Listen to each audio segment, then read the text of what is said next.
I've never seen this big of a contrast from one repetition to the next one. There's one specific thing we're really gonna hone in on, technique-wise. There's a lot of things you do well with your forehand, and you hit a pretty solid ball when you time it well, but the use of your body and what parts of your body are moving in which order is the thing we're gonna focus on. And logo on the shorts. You can see that logo's already turning and twisting. His hips are already unwinding. That logo's almost gone already. Yeah, he's open, way open. And look at his chest turning, turning, turning, turning, turning. So here he's parallel. He's facing forwards. You can see the baseline there. Here's contact. And then you see that he continues to turn through after the point of contact too. You can see his hips now are facing to the left. His chest is facing to the left. They started facing to the right, and at contact, they're facing forwards. Your setup, I think, is pretty consistent. Like, you're getting to a position real similar to what we saw from all the professional players. Your hips are facing the camera, your shoulders are facing the camera. This is good preparation as far as the turning of your body. Now, from here, it's interesting. We actually have a logo on, or is it a logo? Yeah, right here. Good, awesome. And so I want you to look at that logo. Reaching down on that, it just doesn't seem. And where's your body facing at contact? Same place it started. Yes, exactly. And so after contact, your body turns.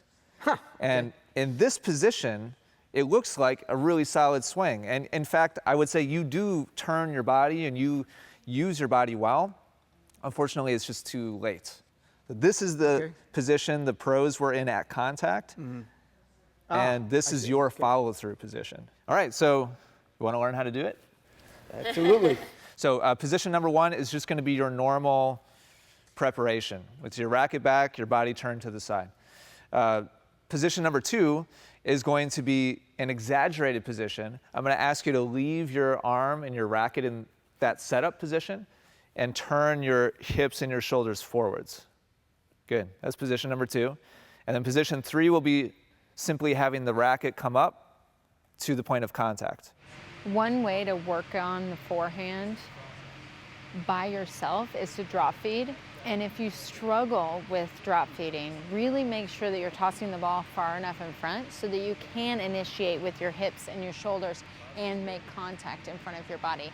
If you're used to using all arm and you struggle to drop feed, those coincide with each other. You don't usually drop the ball behind you and hit with all arm. So if one of your issues is using the arm and kinetic chain correctly, then drop feeding to yourself is a very, very important tool that you can use all by yourself when you're out on the court. Well, Kevin will toss you two. One more. Good. Talk to me about those last two. Did they feel the same? Did they feel different? No, I mean, they definitely felt different. That last one was something. I felt like I was out early. The racket was out ahead of the ball on that one. And the one before that didn't feel so early? Yeah, yeah. I mean, they felt a lot different. I'm not sure they didn't. I'm not quite sure what the first one was. Okay. Now here's the first toss from Kevin. I want you to tell me how you did at contact. I didn't turn. It's not turned. The body's not turned much. Correct. Your chest is still facing the camera. Your hips are still facing the camera. And now here's the second one. Now what do you see? I've never seen this big of a contrast from one repetition to the next one. Yeah, so they're completely different. Yeah, I'm saying it felt different. I'm really glad you felt it. The first one was essentially your old way of hitting, and the second one was the new way of hitting. And so the more you can feel that, I'm glad you felt it, the more you can feel that. Yeah. Oh yeah, absolutely. And grab onto it, the better chance when you go home that you can actually tell the difference and choose the right one. Still a little bit late on that, Alan. See if you can be too early. Still late. Yep. Two shadows. It's not faster, it's sooner. The whole thing needs to start sooner.